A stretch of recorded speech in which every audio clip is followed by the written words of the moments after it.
Does YouTube TV let you skip commercials? Yes. YouTube TV does let you skip commercials, but only when you're watching the DVR version of a show or movie.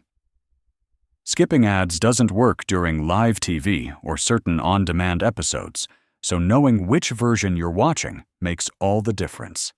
Here's the clean breakdown. When you record a show using YouTube TV's unlimited DVR, you can usually fast-forward through every commercial break. This works for most major networks, especially when DVR playback is available soon after airing. Whenever you open a recording, look for the label Recorded. This is the version that allows ad skipping. If you see On Demand, that version will contain unskippable ads because the network requires them. You can avoid this by adding shows to your library ahead of time.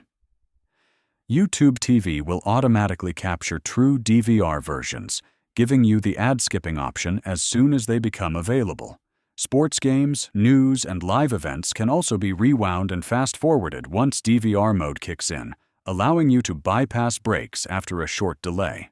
Here's a quick rule of thumb. Live TV. Ads not skippable on demand. Ads not skippable DVR recordings. Ads skippable. If you want the smoothest skip-friendly experience, always choose the recorded version when starting a show.